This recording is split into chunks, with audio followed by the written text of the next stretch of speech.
You might not get a second chance. That's probably one of the realest shit someone's ever told me. You can do anything you put your mind to. Don't fuck up, please. Hello, family and friends. Welcome to another edition of Cargo Jump Rock. I'm here with a very special guest today. He's a musician, he's an entrepreneur, he's a family man, and he's a businessman. We're here today to find out some of his secrets, some of his knowledge. He can teach me and teach some of you all as well. So here we go. Let's go. What's up, Ancha? Gone, boss. There, bro, I'm there. Just here today, if you share some of your wisdom and knowledge with the fans and family, you know. So, how you feeling today? Feeling good. Alright. So, where you from? Well, I'm originally from Hanover, you know, but I'm based in Montego Bay. So, no. Hanover, where's Hanover? Hanover is on the west end of Jamaica. Oh, you're from Jamaica. Yeah. Okay. So, how was growing up? Well, growing up was really good, you know. Both parents? Both parents, both grandparents. It was a really good life. To home. Yeah. Yeah. Okay, good. So, you take part in sports and Well, I used to play soccer. Well, in Jamaica we call it football. yeah. And I used to play soccer for 2 high schools when I came to America. But I quit. Yeah. I didn't like the tryouts, and I quit. Okay. Yeah, So, what brings you to America? my parents migrated, so Oh, both of them? yeah. Okay. So I migrated as well, you know. So you're the only child, or No, I'm one of 4 siblings. so all of them is in the States? No, Okay. All right. So, how was your first experience in America? Like, this first month in America? well, first month in America was, I would say, kind of lonely, but going to school where I didn't feel that much loneliness because everybody want to be close to you because they know you're from Jamaica, so everybody wants to be your friend, you know? Yeah. Okay. So you take part in sports in the school here? Yeah. I did track for like 6 months. I stopped doing tracks, then I started doing soccer for a year and some change. And then when I went to my second high school, because I switched schools, and then I did the tryouts and everything, and I didn't like it, so I just quit. Mm. Yeah. So you went to make it to college? Yeah, I finished college. I got my bachelor's in medical billing and coding. You used it? I used it for a couple of years, and that was it. Oh, Yeah. okay. So, like how you were grown in a structured family, what they have this stigma, especially in our country. Like, do you believe that? An individual can go bad or go good if they actually grow up with both parents, or just you as the person get to choose? Well, it depends, because why a lot of people they choose a different path than where they're coming from is because of influence. It's the type of influence that you have around, and the structure that is around you.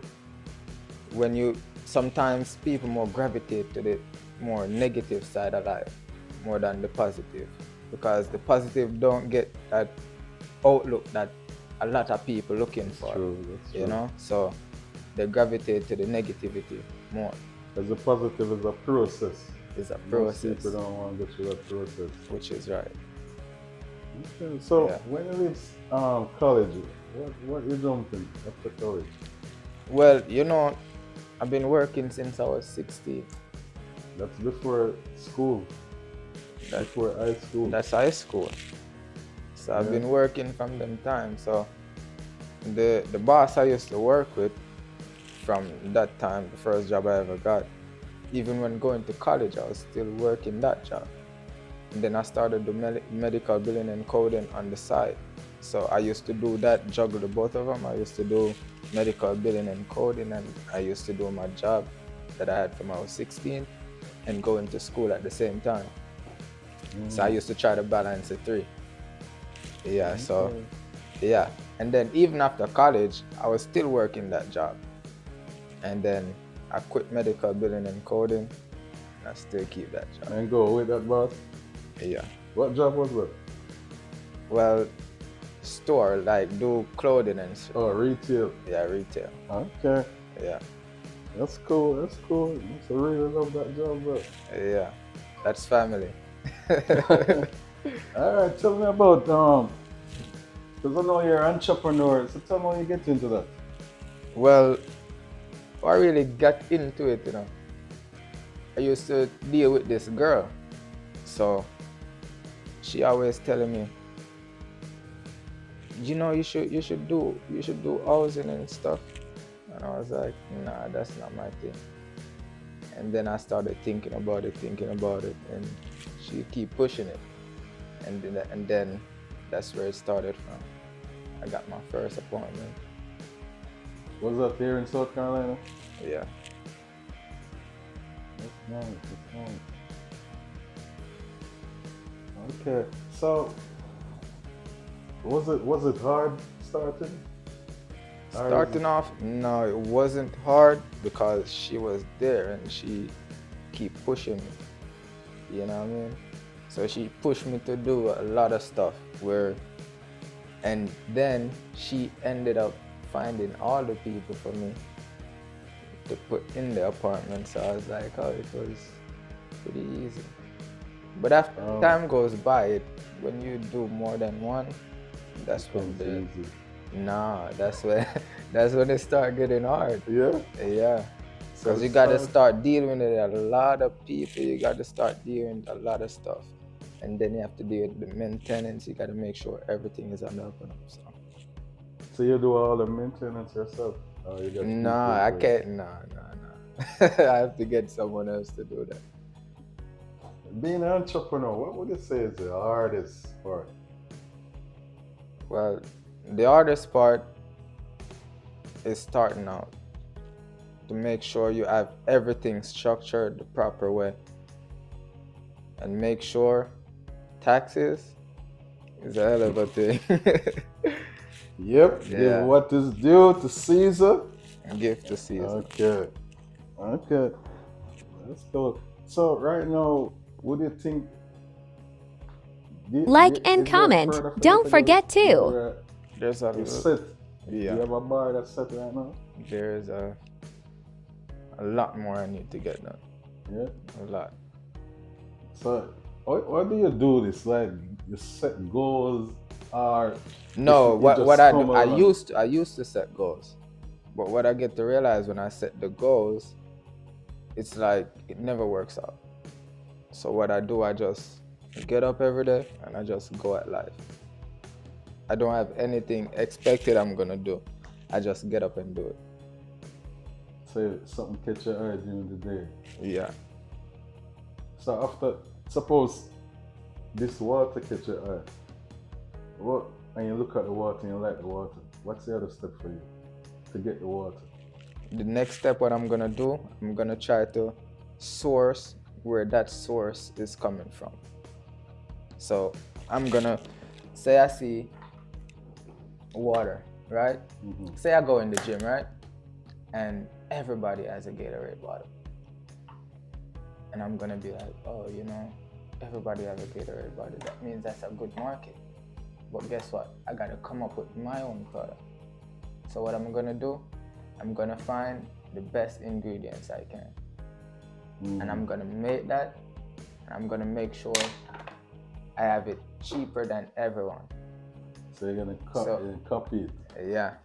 And the cheaper the price, everybody gonna eat it up. To see why you're stuck with that retail job. See why you're stuck with it. Yeah, I guess that's what's going on right now. Everybody's going. That's how China is conquering the world. Yeah. Copy the thing and paste it, and just got dollar And just cheaper. yeah, that's the best thing. Okay, okay. So tell me about your music career, cause as my fans, he's also a musical engineer. He produces his own music and he writes his own music, and he's gonna tell you more of his music. Well, I started music in 20. Well, I always dibble and dabble, but I started music, I think, late 2018. I recorded my first professional song, 2018. Yeah.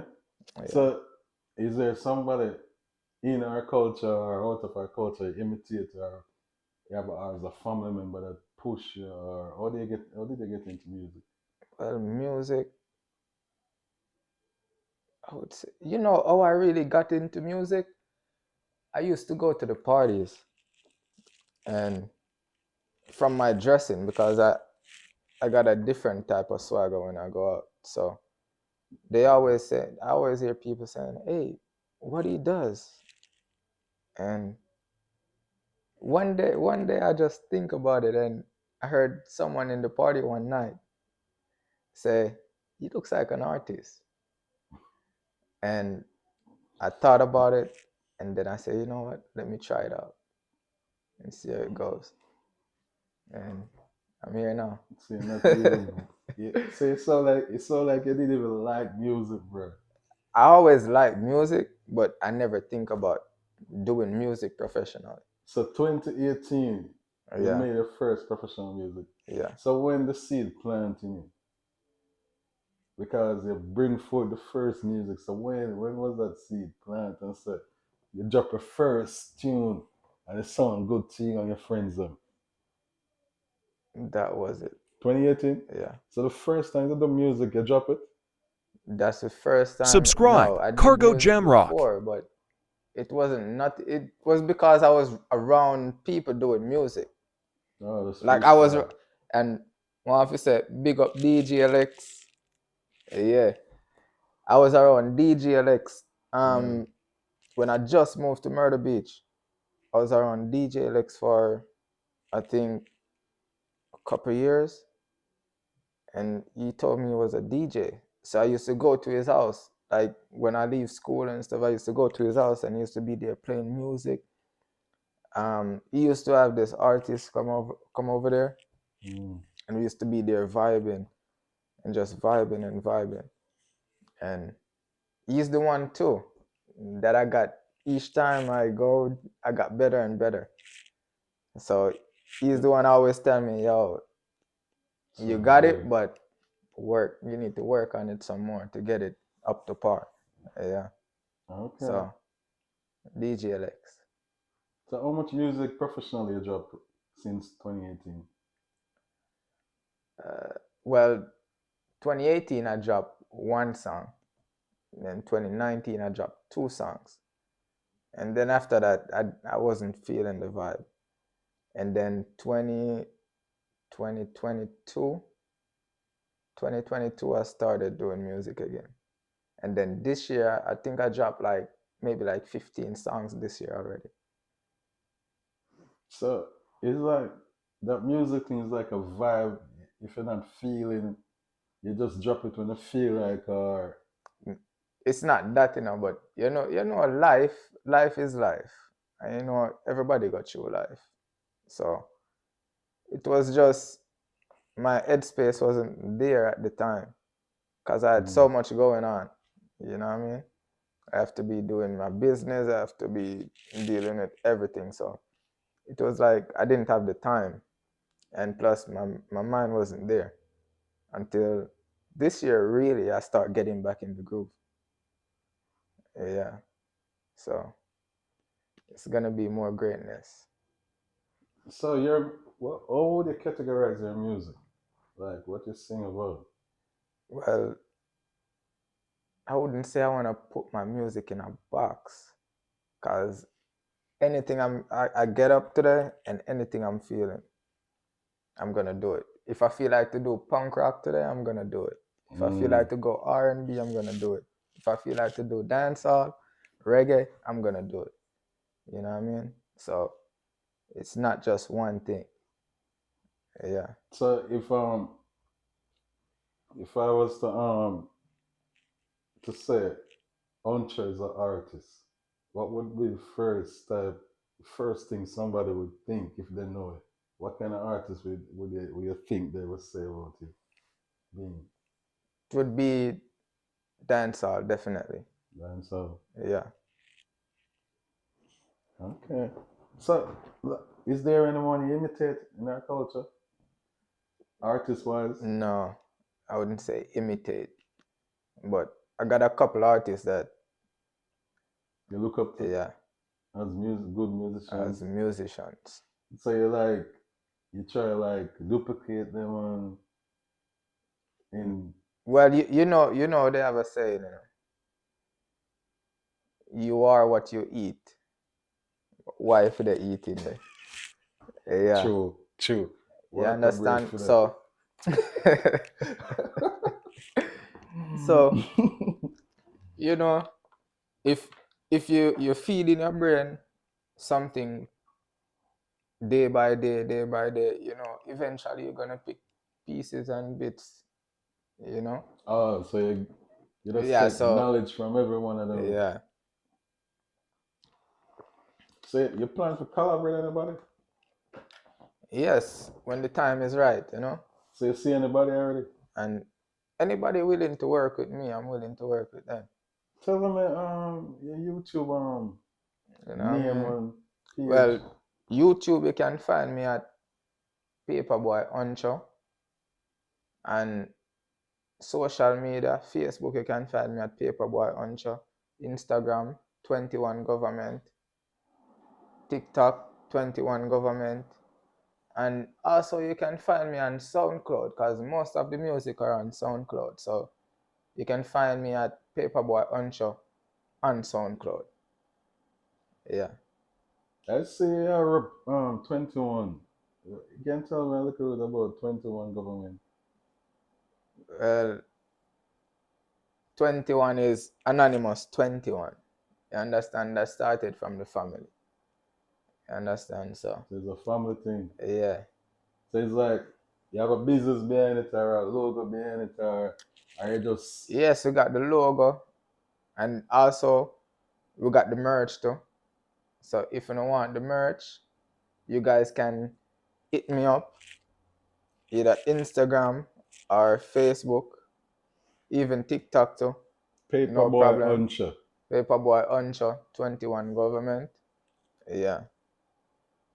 Okay. So now we're going to in family. Are you married at this time? Not married as yet. Get kids? So like you're sure. So like you're sure, bro. Make sure you do a DNA though, bro, because it doesn't. So like you're sure at all. All right. So no kids as yet. Okay. No kids as yet. So how important is family to you? Family is very important, Someone teach you that, or you just come? Well, as I told you before, growing up, that was instilled in me, because I grew up seeing my grandma and my grandpa married, 50 years now, thank God. 50 still living. Years. Yeah. True, that's a blessing. Still together. Still together. Till this day, That's a blessing. My dad and my father did marry at one point. You understand? So I grew up seeing that family structure and everybody get along. You don't see nobody fighting, fussing, anything. So yeah, it was pretty good. Yeah. That's very good, bro. 50 years, still together. So how would you say your family motivated towards the person he is right now? As a businessman, entrepreneur, how would you say the family play a role in that? Yeah, I have to big up to my grandfather. Grandfather. Yeah. Growing up seeing my grandfather going to work, plus he had a farm. Growing up, he had a farm. And we used to go there like every Sunday. I used to go with him. You know what I mean? And I see how he works. And he never sits down, you know? Yeah, so Yeah, man, know that them work stories. ethic, I got it from him. And I have to credit my dad too. And also my mom, you know? Yeah. Growing up, I never see them sitting down or worrying where we're gonna get the next food from or anything. They get up and they go get it for us. So I got to salute them for that. Respect, man. Yeah. So when you used to misbehave, like in a teenager, who would they run to? Which one of them would they run to? You know, as a teenager, I never had that No, problem. nobody tell me you don't misbehave as a teenager. No, they can tell you themselves. They Yeah. tell- all right. Even I'm telling you, even when like out a road and you know, as me did I tell you before too, company. You understand? Because at one point I was running with the wrong company.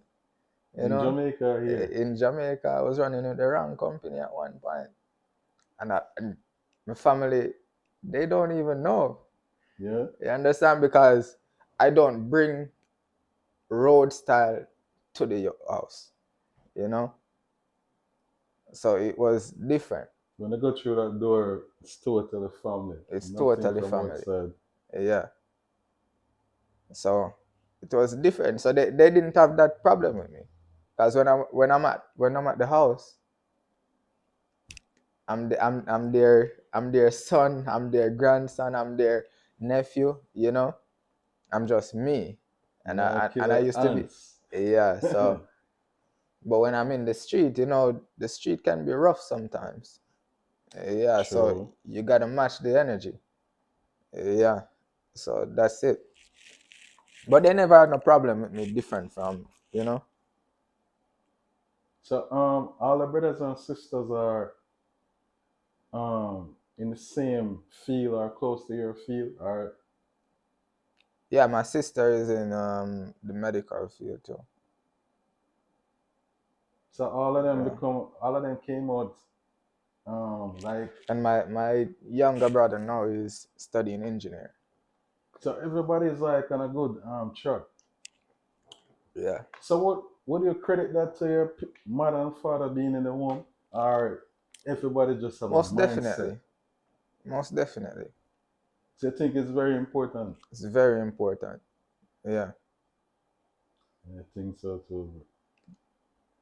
I remember I used to, like, I got 3 sisters, 2 different by my father. They're 2 different parents, and I remember when my father get paid, my father has to bring send some money there, and Yeah. some money there, at least some money at the house. And I used to tell myself that when we reach the age when I create my own family, I make my own family, I don't want that to be. Yeah. Everybody on the one. Yeah, roof. but you know, circumstances, and it don't work like that. Yeah. And the reason why I say that is because I see what one parent can do in the home. You know? Yes. Yeah, when a short of a mother or short of a father, you sometimes you only can Sometimes get the kid, strength, the kid not get the both the love. full strength. Yeah, Yeah, the full love. Because them yeah. I get half, them I get and the thing is, I don't think mothers should raise their sons. The dad should be there. Yeah, that's a Because fact. it's gonna be the son gonna have a lot of feminine energy, which is Because at the end of the day, it mess up the kid.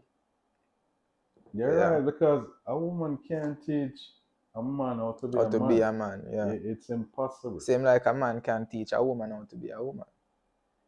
Yeah, it's totally impossible. The child will grow up, yes, but that man spectrum, this is the reason why in our country right now, you got young guys calling elders daddy, Yeah, father, yeah. and them only do it because they must show respect and Because oh them that never have that person, yeah, in the home, you know? yeah. Yeah. Even me do it.